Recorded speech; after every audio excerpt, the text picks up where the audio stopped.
teeth into Scripture and get a bulldog grip on its truth? Listen on some doctrine and get bulldogmatic. Here is your host. Hi, my name is Scott. I'm here with Pastor William Shifflett. Pastor William is the pastor of Reasoning Tree Church in Edinburgh, Virginia. I tried to combine the town and the name of the church all at once, so hopefully I don't do that all through the podcast. But it's good to have you here, Pastor. How are you today? I'm doing good. Great.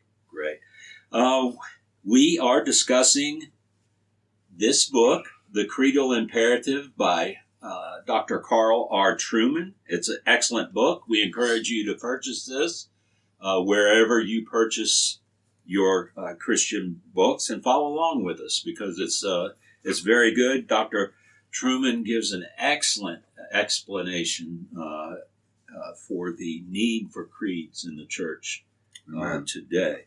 Of course, we are just starting. We're in Chapter 1, and the title of Chapter 1 is The Cultural Case Against Creeds and Confessions. Dr. Trueman, I'm going to call his quotes Truemanism. Okay.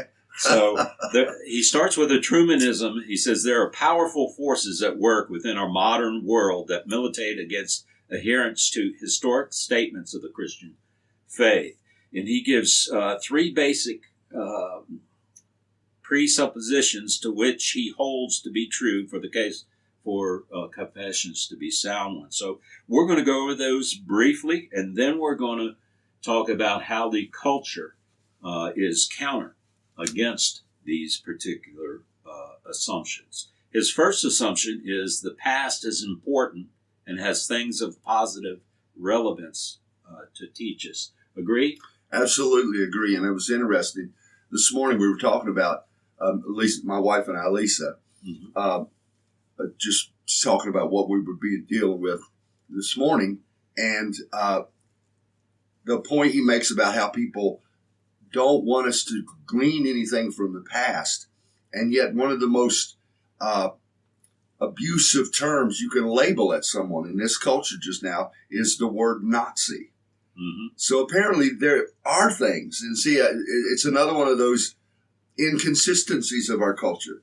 We say the past isn't important, but then we trot out an insult like that, right, which clearly implies we don't want to be like Nazis. Mm-hmm. Ergo, there is something to learn from the past. Right. So that's a great point, though. That is part of our culture's inconsistency in that the past is gone. It's over. We don't need to know that stuff. Right. And they still teach history in school, do they not? Well, I hope so. I hope so. I hope they do too. But there's so much history to learn now. Mm-hmm. The further we go, the more history there is to know. Right. And it becomes a matter of really dwelling on the important aspects of history. Right. But nevertheless, there's an arrogance there that says, well, the past is past. We don't need that anymore. Mm-hmm. That's really very unfortunate. Right. The second point he brings out is language must be an appropriate vehicle for the stable transmission of truth across time and geographical space. So you agree with that? Yes. As well? Yeah. The importance of language. Mm-hmm. Again, you can find examples of inconsistency there. A person would say to you, "Well, language really isn't important." But they're using language to express that. It's one of those things that we have in our culture today. You just don't understand how people cannot see this, right? How they cannot see these things. But yes, absolutely, language is important, and we have to recognize its importance if we're going to gain and learn anything. Right, and language is a tool. And a tool can be used for good or it can be used for evil. Exactly. As well. So his point number 3, there must be a body or an institution that can authoritatively compose and enforce creeds and confessions. That's true also, isn't it? It is true. And of course, last time we talked about it, that he made the point that everybody has a creed and confession. Right. Everybody does. Mm-hmm. And whether it's a religious creed or not, everybody has a mission statement or something of that nature that they expect you to adhere to. Mhm. And I don't think he makes this point, not in this way at least, but I'm just always fascinated at why people are so determined not to have any kind of spiritual creed or guidelines, but they insist that we have them in every other area. Right. And again, you have that inconsistency. So his three presuppositions are very important to engaging the culture about how they're unbalanced in the way they're viewing those things. Mhm. Next, he talks about devaluing the past. And we live in a culture that does devalue the past. He says that he first brings out how we devalue the past in science. And a truism is science, by its very nature, assumes that the present is better than the past and the future will be better than the present. Now, I don't know if that is always true or maybe just generally the case, but one thing we hear nowadays is in social media, on the news, and other outlets that we have is to follow the science. Right. We're supposed to follow the science. Right. So, what does that tell us about science denying or devaluing the past? Well, he makes some great points, and that you and I would agree with. I am especially thankful for medical science, Right. the things that can be done now, and the further we go, the better. I'm not sure better is the right word, but the easier it is. Mhm. My oldest son had to have a what do you call it, where they go and look at your heart? Oh, Catheterization? catheterization. Yeah. Okay. He had to have a catheterization. Just a few years ago, they were going in your groin to Right. do that. They went in his hand. Mhm. The technology is that advanced now. Right. And that's a wonderful thing. Less invasive, easier to do, etc. So I'm very, I greatly value medical science and the advances there. The problem is, and there are other books out on this, that the difference between science and scientism, and scientism is the belief that science is the answer to everything. Right. And of course, it isn't. And science cannot guarantee that it is used properly in the future. Mhm. And so that's what that whole idea. Yes, from a scientific perspective, there are a number of things that are better today than most human beings would agree with. Our ability the ability we have to raise the kind of food that we raise, Mhm. where 200 years ago you worked like a dog to raise enough for you and your family. Right. Now we raise enough that we could feed everyone in the world. Right. So that's a good benefit of science. But when science begins to say, therefore, that everything in the past was bad, Mhm.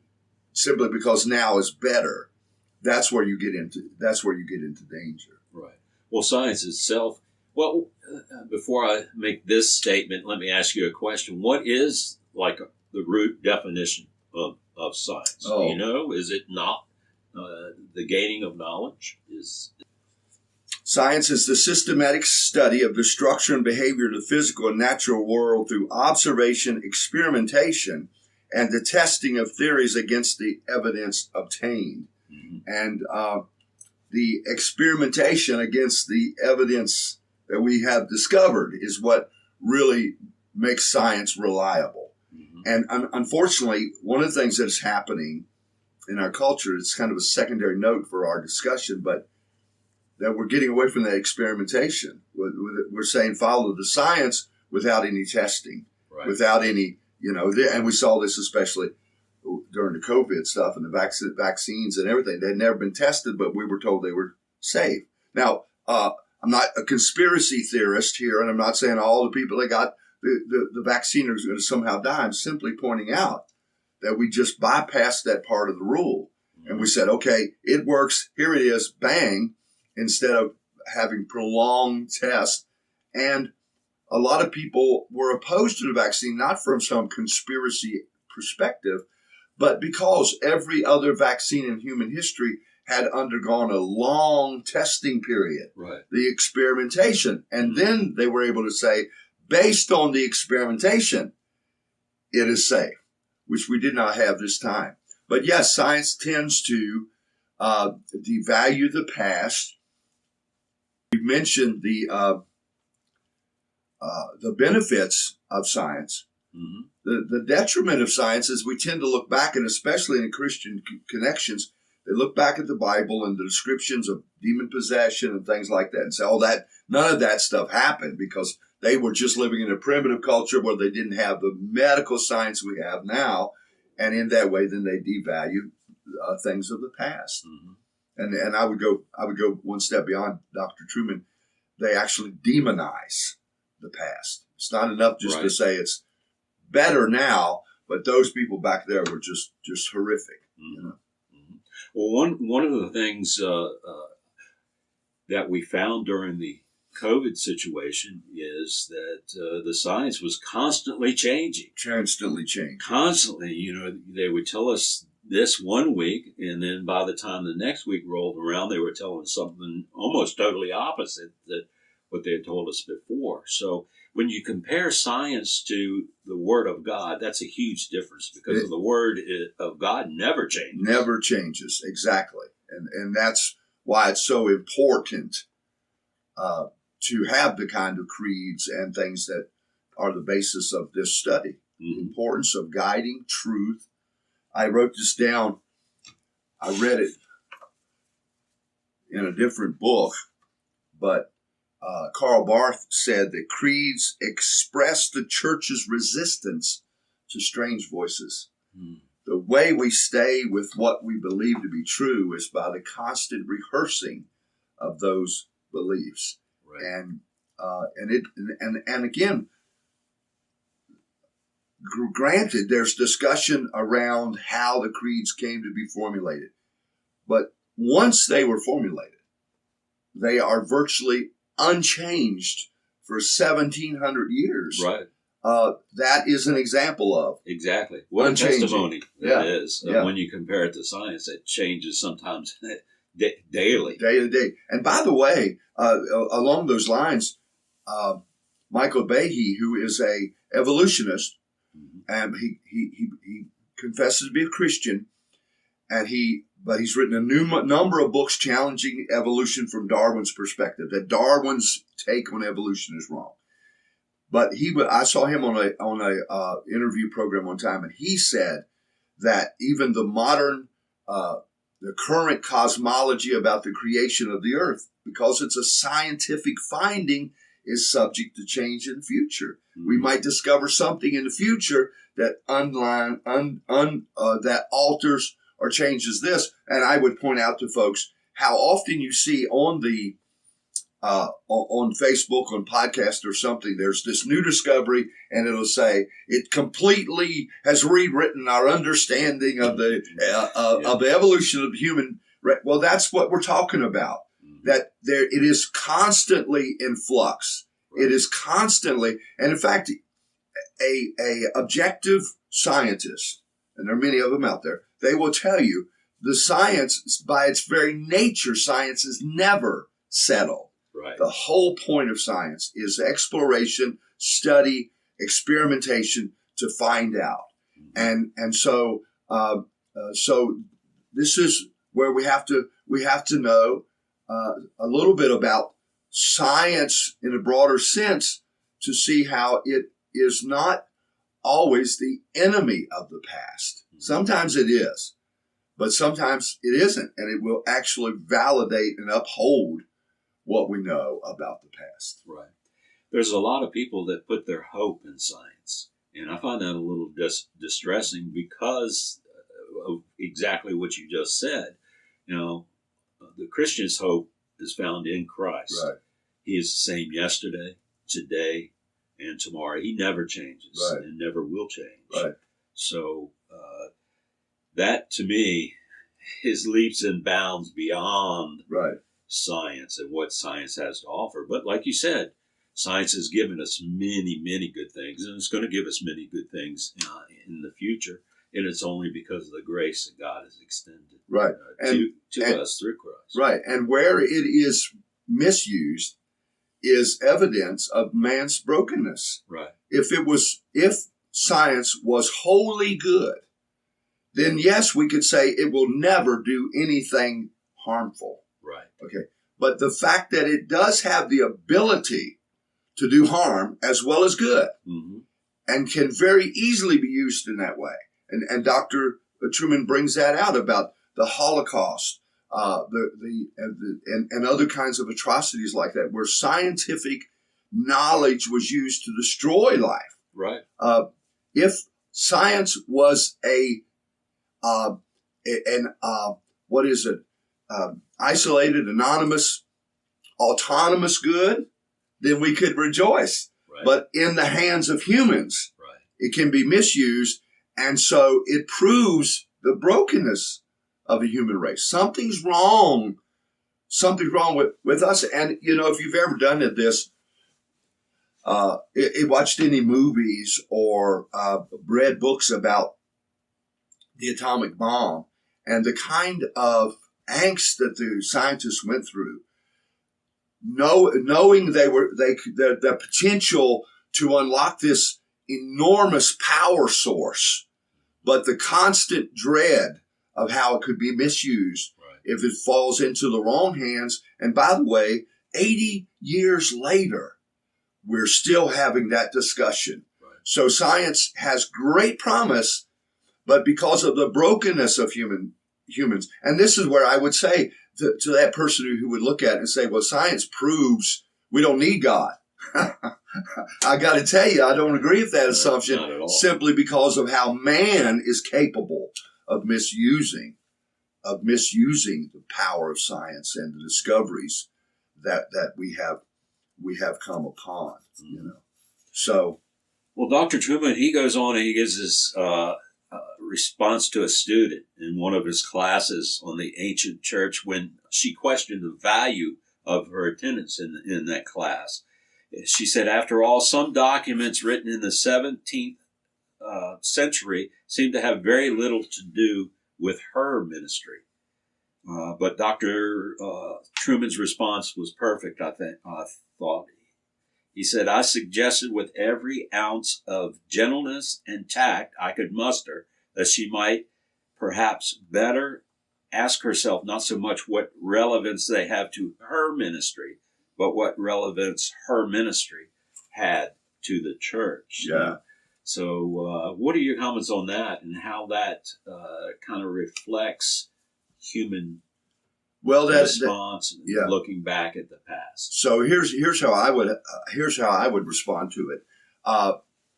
That idea that stuff really doesn't have any impact today. Well, first off, it's a very narrow statement because she lives in a country that has certain rights and privileges. For example, her opportunity to go to college, mm-hmm.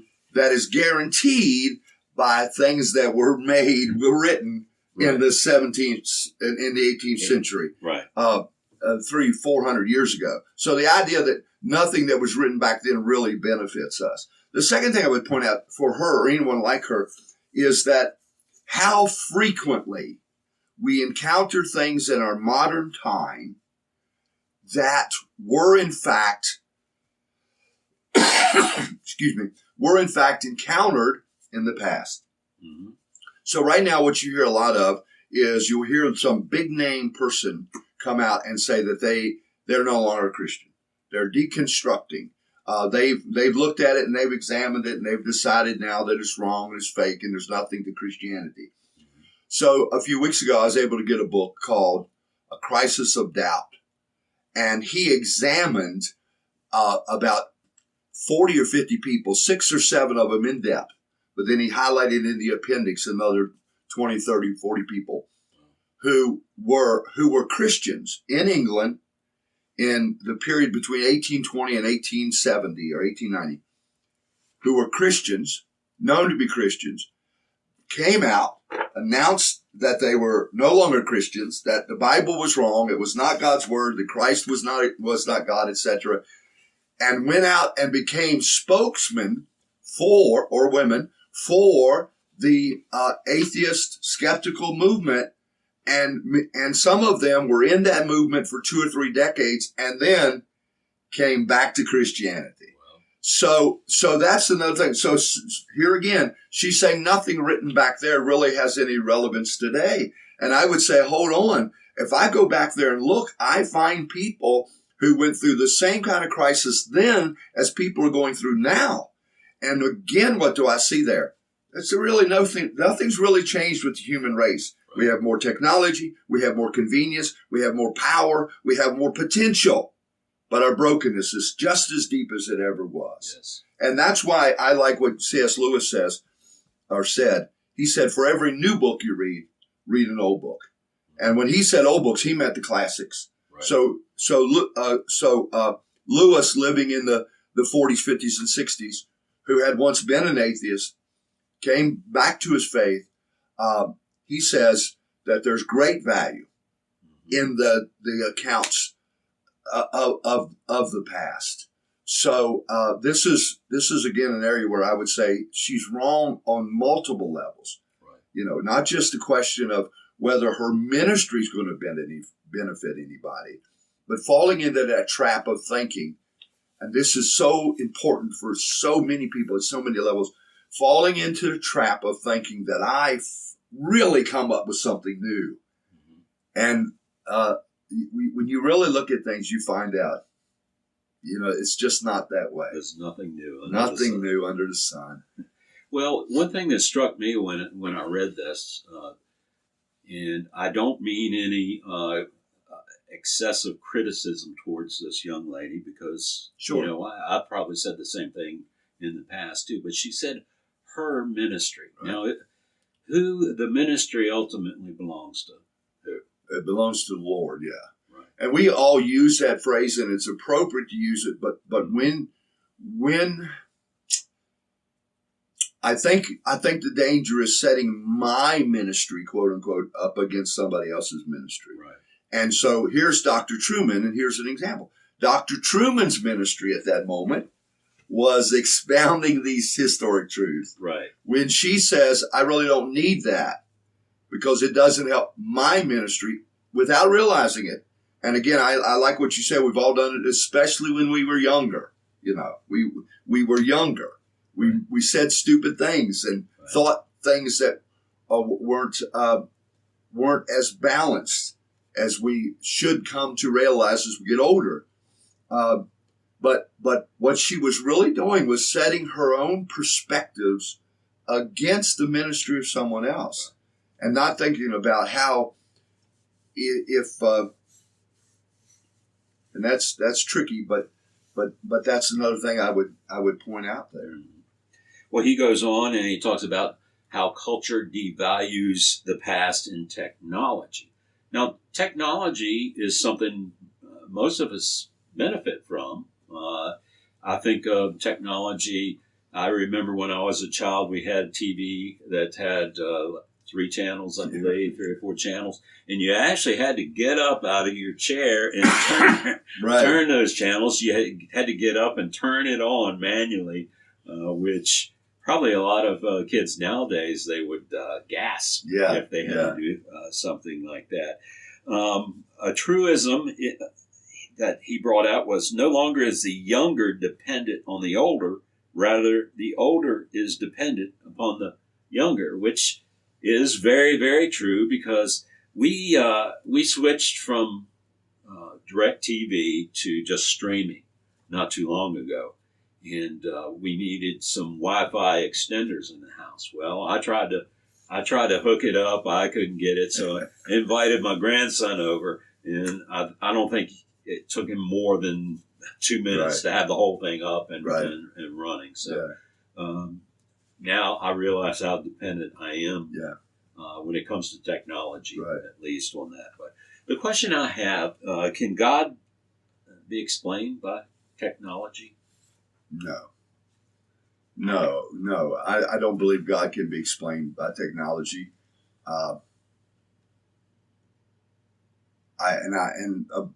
The short answer I would give, try to give a short answer, is again that idea that our brokenness.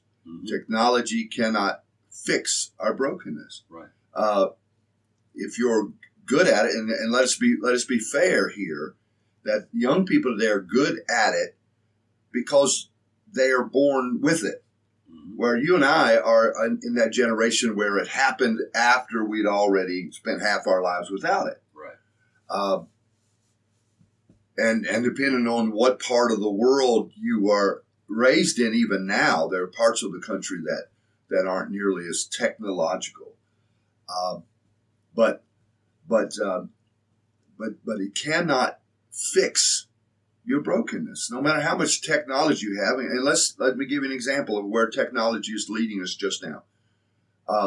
My wife works at Walmart, and she was told that the Walmart in Winchester, one of the Walmarts in Winchester, Virginia, is all self-checkout, except for three registered. The rest of it's all self-checkout. Wow. Now, I'm not against that, but my question is, what do we do with those people? What are they going to do with their time? If everything was automated, what do us humans do with our time? Right. And there's an old adage that is absolutely accurate. Idle hands are the devil's workplace. So that as we become more technologically dependent, quote unquote, what are we humans going to do with all our time? Right. And what we will find is more people will fall into destructive behaviors, drug addiction, and other things, because we have to have some purpose for being.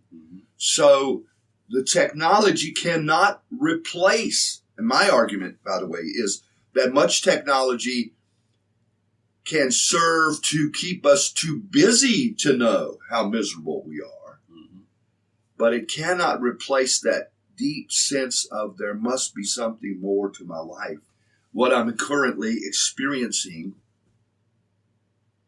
And that, to me, is the evidence that technology can never replace God. No matter how much we have, right, there's always this gnawing inside that says, and for any number of people, if we think these things through, everybody doesn't have the technology we have. The things we take for granted. I'll give you an example. So the other week, an email was inadvertently sent out in our church that led people to think we were praying for someone's cat. And some of the responses were, yeah, we'll pray for your cat. At the same time that I saw that, I saw a post from a Facebook minister friend in India who had posted a picture of a crate and said, this is the newest chair in our church. You see how the difference with the cultures, what we just take for granted here is celebrated. The simplest thing is celebrated, and thanking God for that. right. And the contrast between the two cultures shows that what technology is doing on our part of the world is making us more frivolous. I don't want to downplay anyone's affection for their animals, but when you set it beside something else going on in the world, you can see how there's a brokenness. Yep. There's something in us that's broken, and that cannot be replaced by technology. Right. It can't. Well, a lot of the same points that you brought out for science can be also brought out for technology. Right. And one of the things you said is the dependency that we have on that. And I've found in my life, and I'm sure this is true with other people as well, the more you become dependent on something, the less dependent you are on, say, God or something. So, and one of the things I noticed is we went on a trip one time, and we were hungry, very hungry, and we stopped to get something to eat. And there's a big sign on the door that says, we're closed because electricity's out. So You know, Yeah. we couldn't eat because there was no electricity. Right. Well, I wonder what people did back in the 1700s Right. when there was no electricity. Right. Of course, they were able to eat, but maybe I'm making a silly point. But No. I think it's a great point. Let's take, for example, in our area, and this is with all acknowledgement to our friends up in the north who really have to deal with winter. Right. But around here, we get a call for 2 inches of snow, and people go crazy. They go to the store and buy up like they're going to be out. They're going to be trapped in for weeks. Yeah. And I have lived in this area all my life, but in the time that I've been in this church, and that's 29 years. We're in our 30th winter. We have had one winter where it was really bad for 3 or 4 days. Mm-hmm. The very fact that people react like that, well, why don't you just trust technology? Why don't you just believe in the technology? Because there's a sense of there's a point at which technology cannot save us, cannot help us. To be continued. We will continue this conversation in the next episode. And it keeps getting more and more interesting. Be sure to like and share this with your friends, and be sure to subscribe to our channel. Thanks for listening.